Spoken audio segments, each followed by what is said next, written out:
All right, so first, just tell me your name. My name is Twanda Black. Wow. She is a child of God, of course.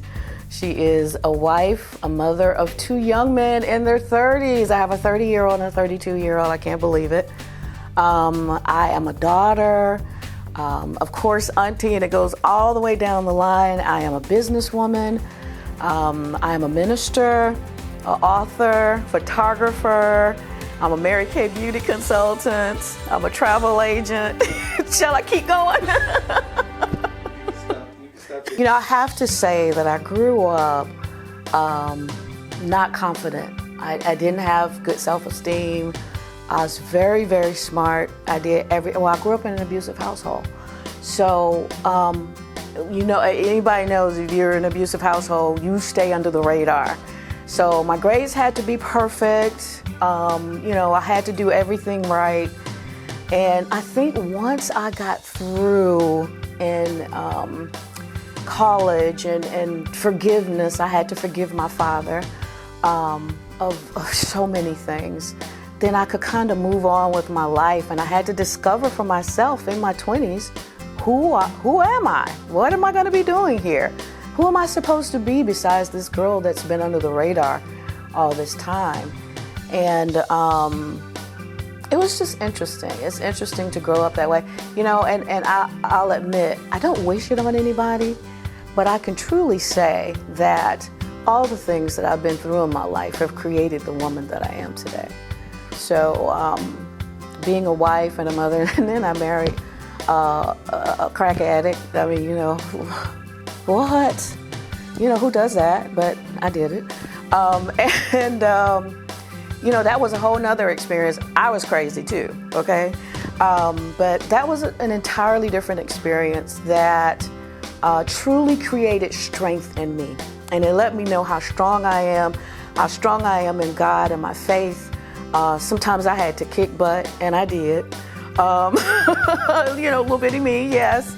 But those bad experiences really created the tough exterior, because I always say you have to be hard and you have to be soft, and you have to know when to use both of those. So with that, what would you say led you to become a minister? I was driving on 285. I'll never forget the day. My kids were little. I had just joined, well, I hadn't just joined that church, but just joined a small church front, you know, ministry where I immediately got busy. But I grew up in the church my entire life, because I think for a lot of us who go through abuse and what are all those challenges of life, that you gotta have God. You gotta have some kind of higher power to help you through it, or you lose it. You really do. I was driving on the highway, and the Lord said, "I'm calling you unto me." And I was like, because nobody else was in the car, it was just me. And I was like, "Huh, Lord, is that you?" And he was like, "Yes." You know, he told me what he wanted me to do. And I said, "Well, how am I going to do that? I don't have any money. I'm a single mom raising two kids." You know, and I went on and on. I made every excuse in the world. And he said, "I got you." And it just went from there. Probably within 6 months at my church, my pastor brought teachers in to teach us ministry. And so we got the whole shebang bang at the church. We did not have to pay for it. And then I went through ordination, everything. I took another 2 years and went through ordination. So that's how it came about. It was interesting. It was not in my plan, believe that. So let me ask you this. With being a minister now, what can you say is one of the things that I guess brings you joy, or what motivates you now? Of course we know it's Christ, but what's some of the things that motivate you about being a minister? Oh my gosh, I love encouraging people. I can be in the store, I can be anywhere, I can be on the playground, on the beach, anywhere. My kids say, like, "Mom, do you know her? Do you know him?" No, I do not. But I talk to everybody, and especially if I feel like their spirits are downcast. and I will go over and give them a compliment, or just start talking to them about anything, about the seagulls, the birds, the sky, whatever it is. I love encouraging people, and I love letting them see the God in me, because a lot of people just don't see that every day. And so we have to carry that. We have to carry that joy, the joy of the Lord with us. So that's what I love most about ministry, is really kind of encouraging people. I counsel a lot, so I love counseling as well. It's interesting. Okay. Last few questions. During this pandemic, where was God? Whew. He is still here. He's in control. It didn't take him by surprise. He knew it was coming. Now, he didn't know what we were going to do, but he knew it was coming, and his children should always be prepared.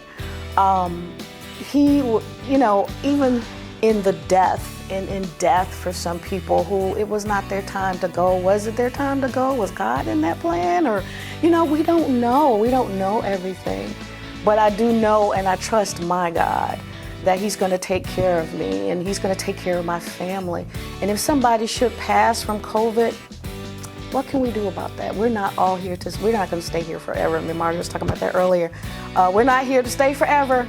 So we've all got to pass this way, and we all got to live and die. It's what you do in between. So God is in control. He's right here in COVID. Believe me, he has not left his children.